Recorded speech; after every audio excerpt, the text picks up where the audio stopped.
दोस्तों नमस्कार। आज हम लोग चर्चा करेंगे लॉर्ड कर्जन की शिक्षा नीति 1904 या लॉर्ड कर्जन के शिक्षा संबंधी सुधार 1904। लॉर्ड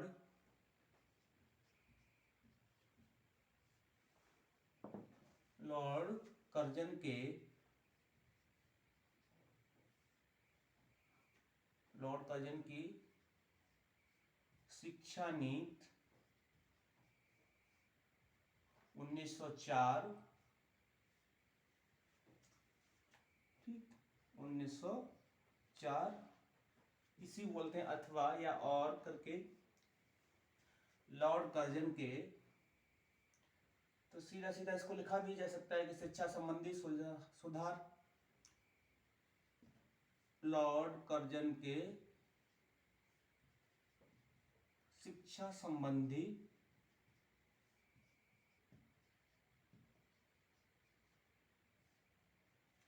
सुधार 1904।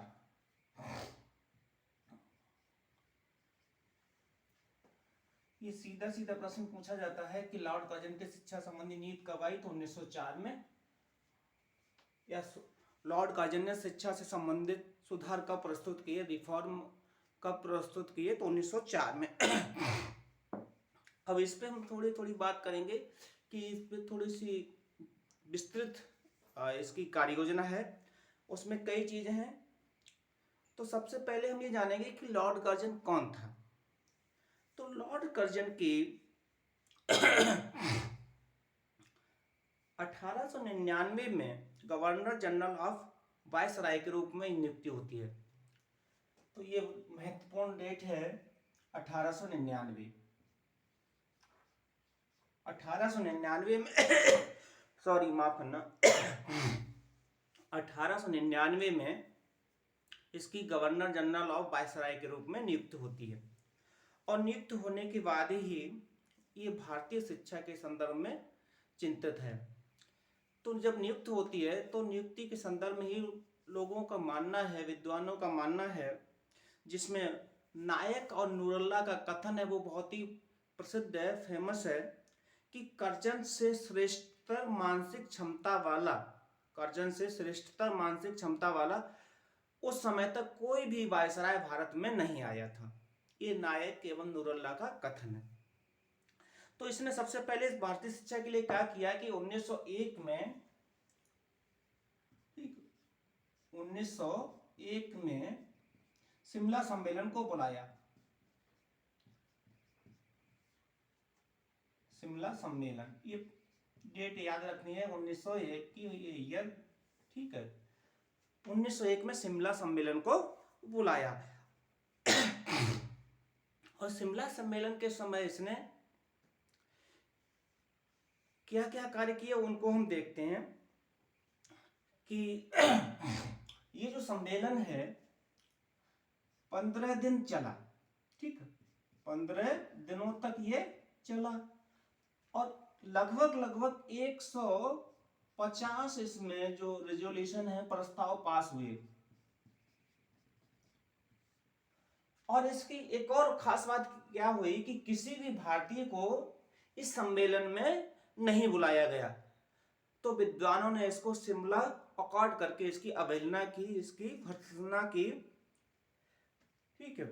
अब उस समय क्या क्या था उसको देख लो कि जो कर्जन था उसने ये कहा कि सन 1897 से 1902 तक भारत में प्रगतिशील शिक्षा का अभाव पाया गया है। पहले की अपेक्षा जो वुड डिस्पैच के समय कार्यक्रम हुए थे शिक्षा संबंधी, वो क्या है 1897 से लेकर 1902 तक काफी धीमे पड़ गए। और ऐसी स्थिति में उसने कहा कि विद्यार्थियों की संख्या भी स्कूलों में कम हुई है, और साथ ही साथ जो शिक्षा का स्तर है वो भी नीचे गिरा है। ये मुख्य चीजें हुई। अब इसके बाद क्या होता है उसको हम थोड़ा देखें। तो ऐसी स्थिति में इसने भारतीय शिक्षा आयोग, भारतीय विश्वविद्यालय आयोग 1902 की स्थापना की। भारतीय विश्वविद्यालय आयोग 1902।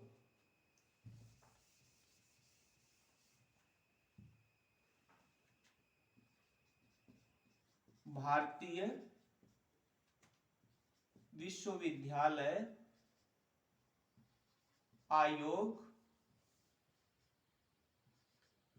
1902, भारतीय विश्वविद्यालय आयोग 1902। भारतीय विश्वविद्यालय आयोग 1902 की 27 जनवरी 1902 को स्थापना की। अब जब इसने शिमला सम्मेलन में किसी भी भारतीय मतलब विद्वान को स्थान नहीं दिया था, तो क्या है कि इसने इस विश्वविद्यालय आयोग में 2 भारतीयों को स्थान दिया। एक थे सैयद हसन बिलग्रामी, 2 भारतीय। तो 2 भारतीयों में थे, एक मुख्य कौन थे? सैयद हसन बिलग्रामी। ये पूछा जाता है कभी कभी कि वो कौन कौन से 2 सदस्य थे तो भारतीय, तो सैयद हसन बिलग्रामी, और जो दूसरे थे वो थे डॉक्टर गुरदास बनर्जी, डॉक्टर गुरदास बनर्जी। ये 2 भारतीय सदस्य थे। पूछा जाता है कि 2 भारतीय सदस्यों में से कौन एक था, तो या तो आपको सैयद हसन बिलग्रामी का नाम मिलेगा या डॉक्टर गुरदास बनर्जी का नाम मिलेगा। अब इसमें देखें कि क्या क्या है। तो भारतीय विश्वविद्यालय आयोग 1902 है। उस समय तक अगर देखा जाए तो भारत में कुल 5 विश्वविद्यालय थे, ठीक है। 1857 में 3 बन गए थे, ये पहले चर्चा हो चुकी है। 1857 में 3 विश्वविद्यालय बन चुके थे, ठीक है। ये कोलकाता, वर्तमान नाम है ये कोलकाता, मुंबई और चेन्नई।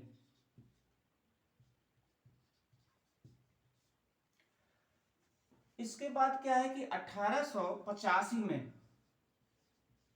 पंजाब विश्वविद्यालय की स्थापना होती है और 1887 में वर्तमान में प्रयागराज, तत्कालीन इलाहाबाद विश्वविद्यालय की स्थापना।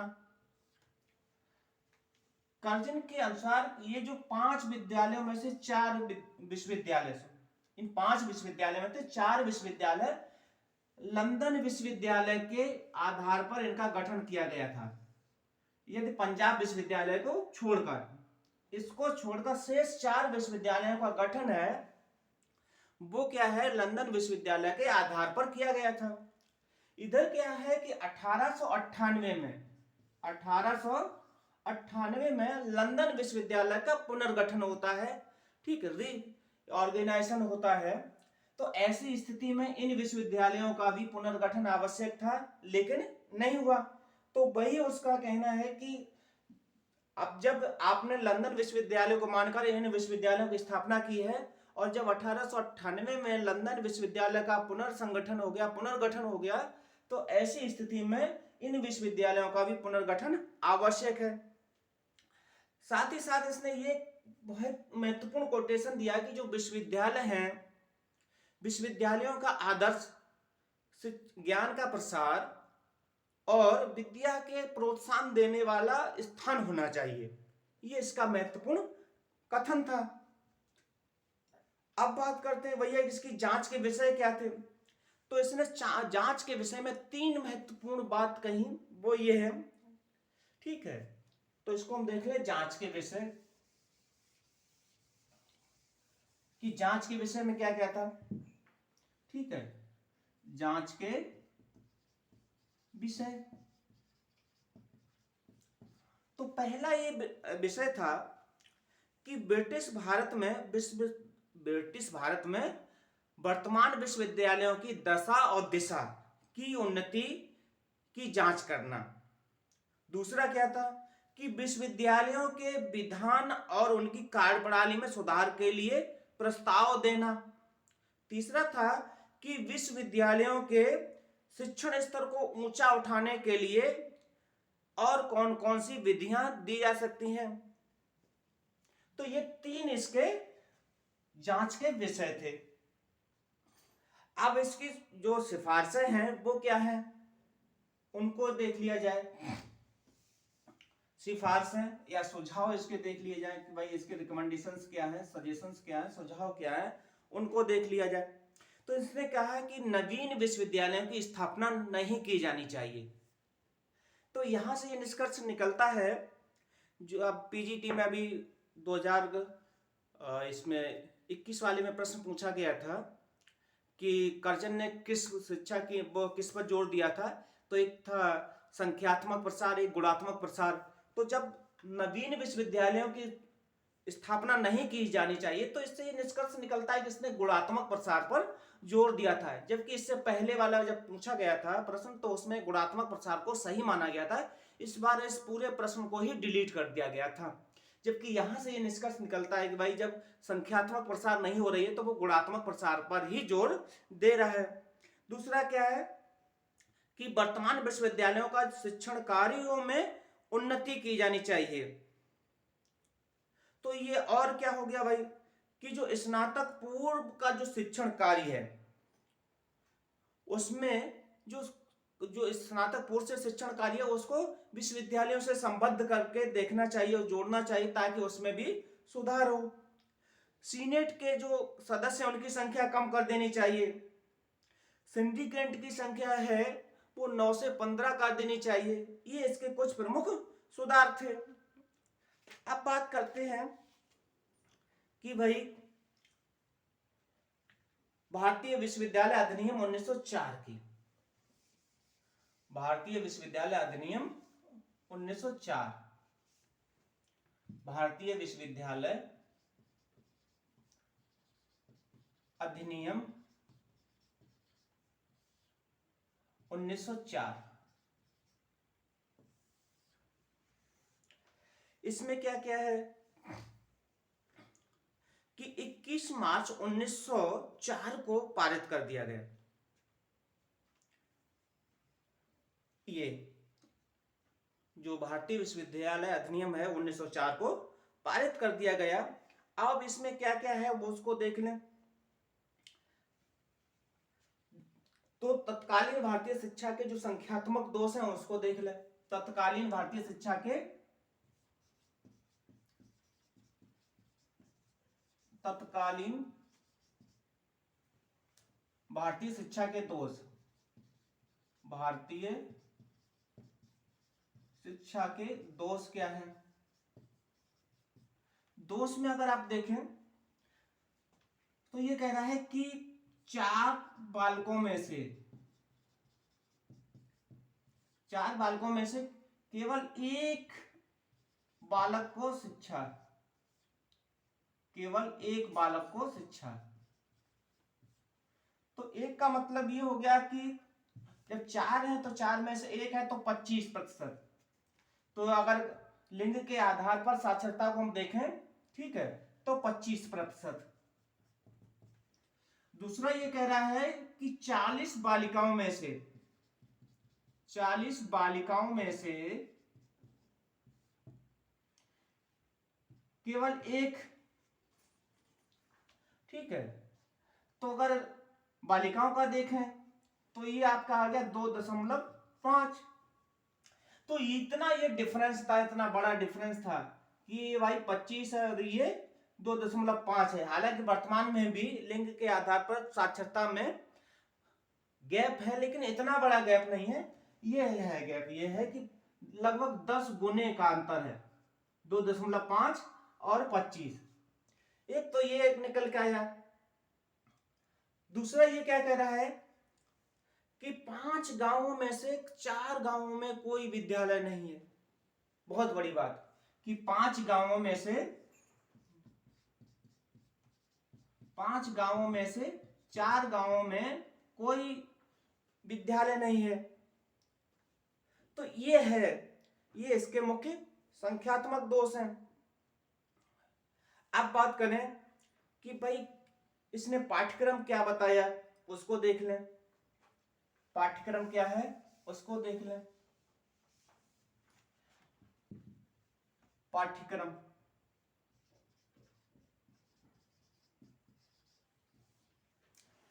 पाठ्यक्रम में क्या है कि क्षेत्रीय भाषाओं को और ज्यादा प्रोत्साहन दिया जाना चाहिए। इसने कहा कि भारतीय शिक्षा की जो दुर्दशा है वो इसलिए है कि क्षेत्रीय भाषाओं को सीमित कर दिया गया है, इसलिए क्षेत्रीय भाषाओं को प्रोत्साहन दिया जाना चाहिए। क्षेत्रीय भाषाओं को प्रोत्साहन दिया जाना चाहिए। और क्या किया जाना चाहिए? अंग्रेजी शिक्षा को हटा दिया जाना चाहिए। अंग्रेजी शिक्षा को या अंग्रेजी माध्यम को हटा दिया जाना चाहिए। अंग्रेजी माध्यम को हटा दिया जाना चाहिए। और क्या होना चाहिए? इसने कहा है कि शारीरिक शिक्षा को अनिवार्य कर दिया जाए। फिजिकल एजुकेशन को अनिवार्य कर दिया जाए। शारीरिक शिक्षा को अनिवार्य कर दिया जाए। शारीरिक शिक्षा को अनिवार्य, कंपलसरी, यानी जो फिजिकल एक्सरसाइज है उसको अनिवार्य कर दिया जाए। ये पहली बार, ठीक है, ये पहली बार किसी भी वायसराय ने, ठीक है, या किसी भी प्रशासक ने ये पहली बार कहा कि शारीरिक शिक्षा को अनिवार्य किया जाना चाहिए।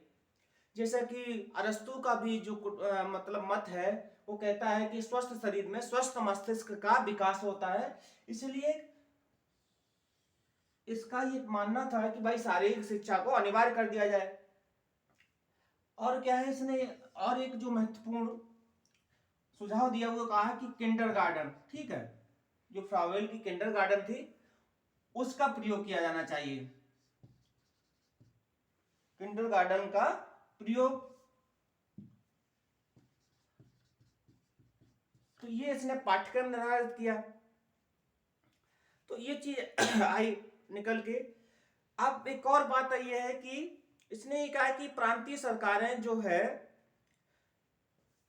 जो प्रांतीय सरकार है वो शिक्षा पे कम से कम 50% बजट अपना दें, 50% को बढ़ावा दें व्यय, मुख्य ये भी है।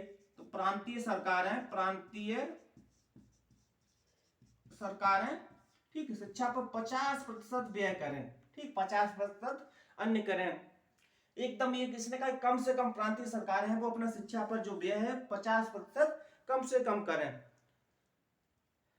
और इसने क्या काम किया है, जो इसके जो रिकमेंडेशंस आए हैं उसमें देखें।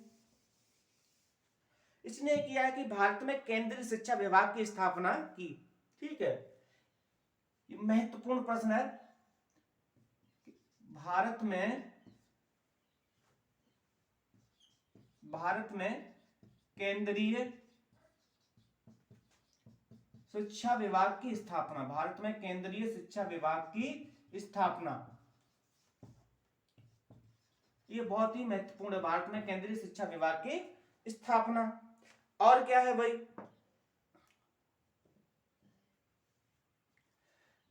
इसी ने मैकाले ने ही एक केंद्रीय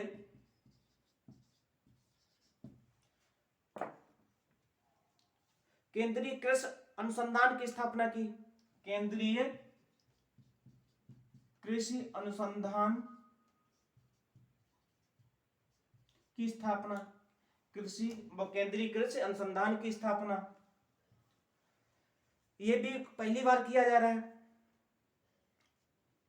जिसको क्या है कि वर्तमान में जो central institute of agriculture research के नाम से किया गया है, ठीक है, और ये है बिहार में। ये कहां पर है? बिहार में। और इसी ने क्या है कि, तो ये महत्वपूर्ण रहे आपके। साथ ही साथ इसने क्या है कि जो केंद्रीय शिक्षा विभाग की स्थापना की, ये तो आ ही गया आपका मुख्य। ये तो ये दो पूछे जाते हैं कि भारत में केंद्रीय शिक्षा विभाग की स्थापना किसने की? लॉर्ड कर्जन ने, ठीक है, और केंद्रीय कृषि अनुसंधान विभाग किसने स्थापित किया? तो लॉर्ड कर्जन ने। तो इस तरीके से हम ये देखते हैं कि उस समय लॉर्ड कर्जन ने शिक्षा के लिए बहुत ही उपयोगी और व्यवहारिक अपने सुझाव दिए। अब हम लोग अगले वीडियो में मिलेंगे। जय हिंद।